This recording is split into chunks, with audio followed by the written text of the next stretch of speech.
When I joined the service, I did not have a high school diploma. I had attended Henry Ford Trade School, but I left there when I was 15. So when I was in the service, I did not have a high school diploma. When I was promoted to captain, I said, well, I better get some education. So I went down and took the GED, and at the same time, at that time, you could take a 2-year equivalency for college. I took the 2-year equivalency test, and I passed it, and so I did enroll. I went to college all through the military. Went to Alabama, Auburn, George Washington, one other, Hawaii. During the time I was there, first got there, the battalion commander didn't want me because I was a reserve officer. All of his officers were West Pointers. And obviously, although I outranked all the lieutenants, I was not given a command. I was given, to start with, I was given many different jobs to try out, but one of them was to build a bridge and the roadway. In order to expand our training area for our troops in Hawaii, for the division, we had to have more land. So in order to access the land, we had to cross over the reservoir. So it was my job to build a road and erect a bridge to get the troops over into the training area. It was a pile-bent bridge with a steel girder bridge on pile bents. And because it was built, and I had a public information, I was public information officer as well, because we wrote a letter or a story about the division and about building the bridge and roadway into the training area, there was a letter of commendation that came down from the Department of the Army, and the division commander ordered my battalion commander to give me a Bronze Star.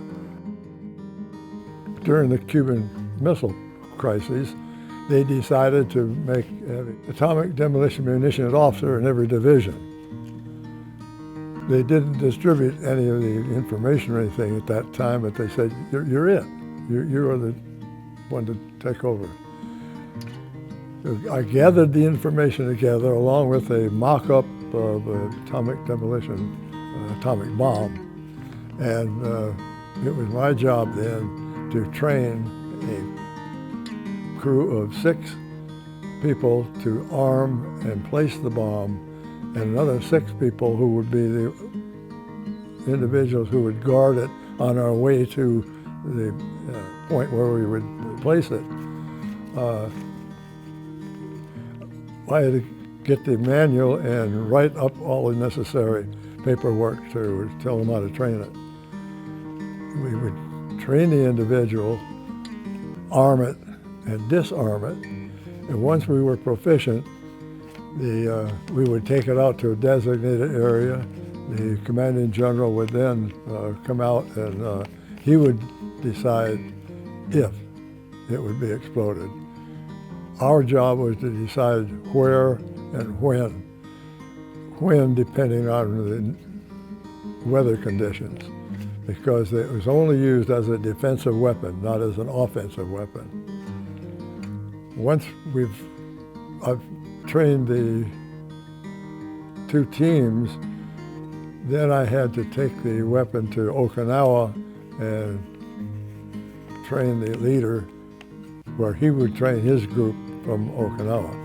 The actual training aid that we used was an actual mock-up of the bomb. It was and they come in different sizes, from football size on up. And the one we practiced on and learned how to arm was round, about the size of a basketball. And it needed 60 separate fuses. And each fuse must go off at the same time. If one fails, it's not a nuclear explosion, it's merely an explosion. And once the we were trained, once I was trained and had been able to train a group, we were then designated an MOS of 5 in front of our serial numbers. It's a designation that showed that you were an atomic demolition munitions officer, but it was a very ticklish training because each fuse had to be inserted at a certain time in a certain way so that they would all go off at the same time. But it was a trying time where, if you recall on the Cuban crises, that we come awfully close to having a war with Russia. They finally did remove their weapons from Cuba.